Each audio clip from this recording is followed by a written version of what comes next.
Welcome into a pretty special recording here of the Bench Press. It's a bonus episode because I'm joined by the one and only Mitch Absalon. Welcome, Mitch. There we go. And we also have two very special guests in Scotty Prince and Beryl Friday. So thank you very much for joining us, guys. Thank you. Thanks for having us. Scotty and Beryl are here as part of the Broncos Girls Academy Program.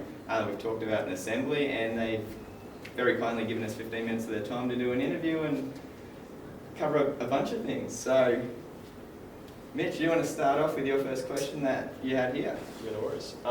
So we're obviously in a school right now. How did you describe your high school personalities? Scotty, I'll ask you first. Myself, I was very, very shy as a kid. You know, especially at high school, you wouldn't believe it, but No, I was. can't believe I sort of, I've got an older brother, so I basically sort of hung around him and his mates. So I've always surrounded myself by older people. And it's something, when I felt comfortable in the group, I was very, very cheeky, I guess. But around people I didn't know, I was very quiet and observant, which is pretty much the total opposite on how I am now. But as you get older, you start to realise and more in tune with yourself. But yeah, as a high school student, very, very quiet, average student in terms of grades, but obviously the biggest and most happiest I was in HPE, which I love my sport. Beryl, what about yourself? Oh, I'm the opposite. So I was like academic excellence every year at school. That's my primary school, but Wow. he's keeping out. Yeah, Wow.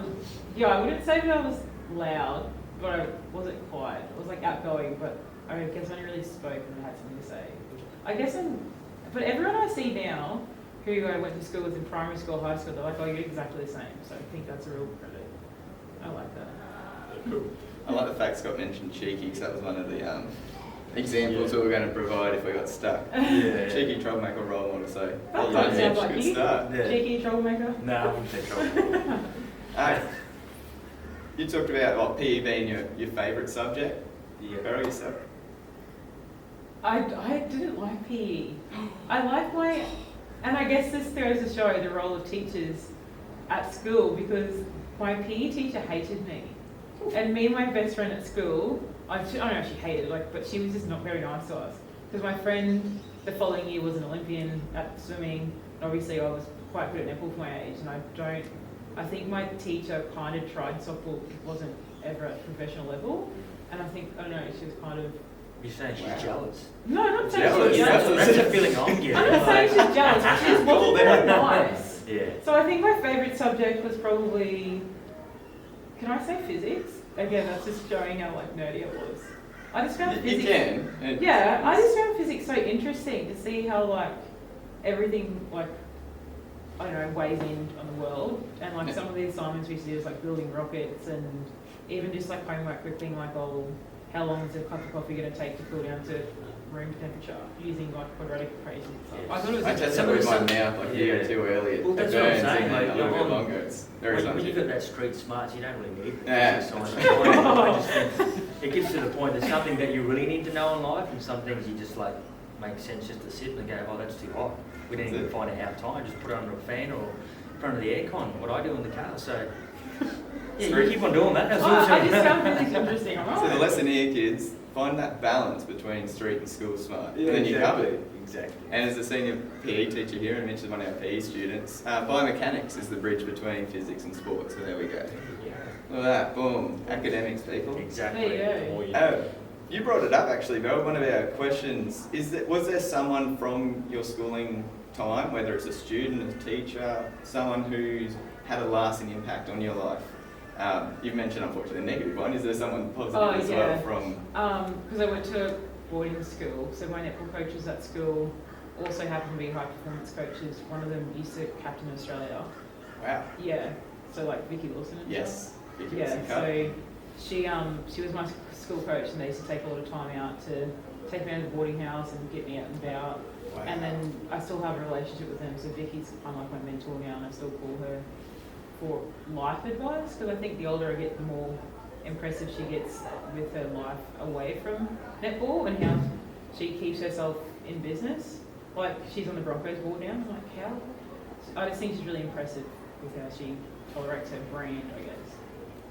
Yeah, I mean, for me, it's really hard to pinpoint one in particular, but I do recall a time in 1995, showing my age a little bit here, when I was 15, rugby league was sort of dying in Mount Isa, where I grew up, in Mount Isa. So on a club level, you know, we're only getting like 9 or 10 players turn up on a weekend, and school footy was still there, but when you had the one high school to play against, and it almost got a little bit boring when you're playing against the one team. So I was sort of losing a little bit of passion, a little bit of love for the game of rugby league, but I was still heavily involved in basketball, swimming, you name it. I definitely had a crack at it.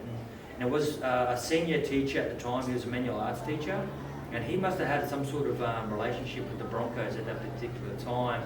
And there was a Broncos camp which was held over in town. It's like a 9.5 hour drive with Wayne Bennett and Johnny Platt. So they were doing these school camps. And he come up to me and goes, mate, I really want you to go over, and you know, I think it'll be a really good opportunity for you to crack it and potentially, you know, leave Mount Isa. I mean, it's not saying that's a bad thing, but you know, progress further. Open opportunities. Yeah, open opportunities. So, and I remember it like yesterday, the conversation, and I was thinking, well, why me? You know, you could pick anyone in the school. And then from that point, that's when, you know, I was sort of seen and had the conversation with Wayne, and he offered me to go down to St. Brennan's in Yeppoon. Yeah. So when the Cowboys at that particular time were coming into the comp, they got wind of it in '95 when they started, and then they said, no, we don't want to lose one of our sort of homegrown. So they invited me over there and then offered me a scholarship at Ignatius Park College. So that's how it sort of all kicked off. Wow. So that's what was I going to get to then? The impact one person can have, basically. Oh, Yeah. On lives, especially not just at school, but post school and careers. So yeah. that's why I think that the workshops that you guys do is so important and has a huge impact. It will have a huge impact on these kids. Yeah. Maybe not now, they might not realise it, but down the track. Yeah, and I think it's also important to know that opportunities come knocking when you don't expect. You know, you think, absolutely. you know, I'll just finish high school here in Mount Isa, I'll work in the mine just like my old man, and you don't think anything outside that, and then all of a sudden it just comes from nowhere, and next minute you're, you know, a few years later you're captain of the NRL team, and you look back and you think, what the hell just happened? I was going to jump in and say next minute you're sitting here talking to two of the elite I athletes in that. Australia. That was just an idea that got thrown up. Yeah. Want to move on to some of the sporting career, and there's no point having some elite athletes here in a little bit of time than to talk about it. So we'll start with Scotty in the NRL. Hardest worker that you saw on as a teammate, laziest, and most intense or hardest competitor. Oh, well, I'm trying a few people on the bus here. I guess, you know, you see quite a lot. I've been around, you know, the block a few times, played for a number of clubs, so I've experienced not only coaches but also players playing against and playing alongside. Probably the most hard-working player I've seen is probably Shane Webke. Yeah, I can see that.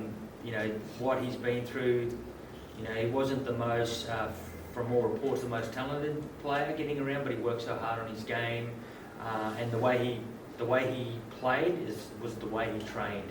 You know, he trained like he played. It was 110% every time we're out there on the training paddock, and that certainly, you know, transferred it into weekend games.